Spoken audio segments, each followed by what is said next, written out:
Under California law, an employer is required to promptly and thoroughly investigate any claim of discrimination, harassment, or retaliation.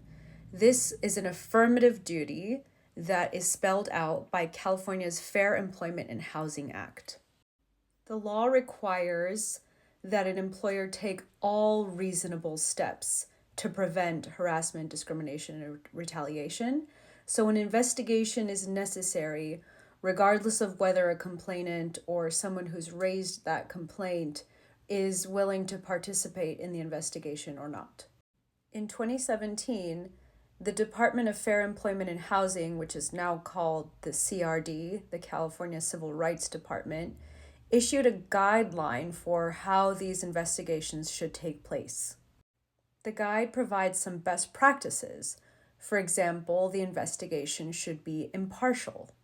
If within the company, they should know the standards, they should check their biases, they should know what is required of the investigation, they should be trained. If they're external to an organization, they should be attorneys or licensed private investigators. I work for a large global company, and I oversee the global investigations for the company, which means that whenever an employee makes a complaint of harassment or discrimination, our team of investigators will look at it impartially and investigate to determine whether or not the claims can be substantiated. And usually this is done internally at big companies under the supervision of a lawyer. Or, like I said, it's permissible to be done by an outside firm, which are usually attorneys. The reason for this is that lawyers understand the legal standard for discrimination, harassment, and retaliation, and understand what constitutes legal and illegal actions under these laws. So then the complicated question of what is privilege and what is not comes into play. Because whenever an attorney is acting in their capacity as an attorney advising a client, the communications between the attorney and the client mostly can be deemed as privileged attorney work product or attorney-client privileged information. So think of it this way. When an attorney is advising a client on whether or not conduct is lawful or not, that communication is likely to be deemed privileged. So let's say a company hires an outside law firm to handle an investigation. That means they do an intake, they interview witnesses, they review documents, and they follow the best practices to investigate claims that come up for discrimination, harassment, or retaliation. They will communicate with the client, which is either an attorney that works within the company or for example, head of HR type person, to determine whether or not they are on the right track. Are they within the scope of the investigation? Are there other factors that they are not aware of that they need to look into?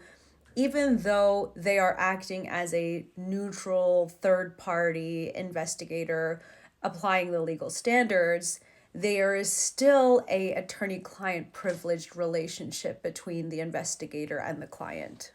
This is because there might be situations where the investigator says, I think this is likely to be substantiated. Your manager, whoever, may have discriminated this employee, whatever the case may be, and advise that this is what the outcome of the report will be, and to take whatever action that the company sees fit. Because there might be this type of communication, the communication that relates to the investigation is often considered privileged. Now, what happens is if there's a lawsuit and an investigation is done and the company wants to prove that we complied with California law here, we did an investigation, this is what the investigation found, as evidence to prove that nothing happened, then they might waive that privilege. They might, for a limited purpose for the investigation and communications related to the investigation. I've done this on behalf of the company I work for, the client I work for. I've decided to waive the privilege for a specific investigation because In our determination, it was better evidence to show the thoroughness of the investigation that was conducted, the outcome of the investigation, to prove that there was no discrimination or harassment in that particular case. There is no requirement to waive the privilege and hand over the investigation. What's happening in the Lively Wayfarer case is that the Lively team is saying that you pled an affirmative defense. An affirmative defense is something that a defendant has to prove. So one of the affirmative defenses that the Wayfarer parties pled is that they have followed all laws, they have upheld all their legal obligations. And the Lively party is saying that because you pled this and you're going to prove this, you can't bring forward evidence related to the investigation that you conducted to prove that you did the thing lawfully. And so the judge looked at this and said, okay, these investigations are privileged by nature, and that's what Wayfarer is arguing, is that they are privileged. And if you don't produce them over, you don't waive that privilege and you don't produce them, then you will be precluded from using the investigation report as evidence later to support that specific affirmative defense.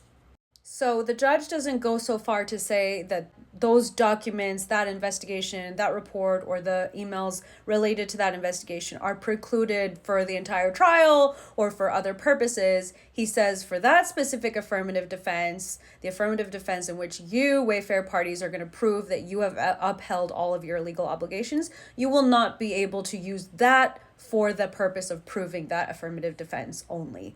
So it is a very limited ruling with respect to the Wayfarer party's 13th affirmative defense. Now, reading between the tea leaves here, because this investigation was prompted in December, it seems to be ongoing, at least that's what from the filings I've gathered.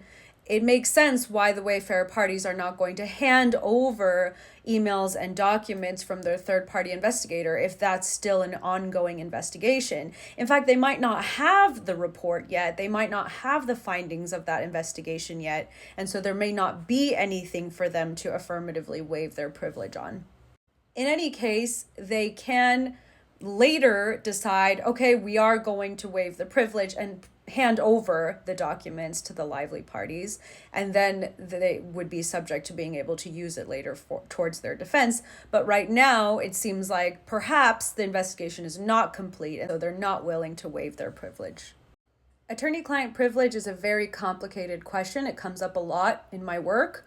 It seems to be coming up a lot in this case, so hopefully that helped answer some of your questions about that recent order. Let me know in the comments you have more questions.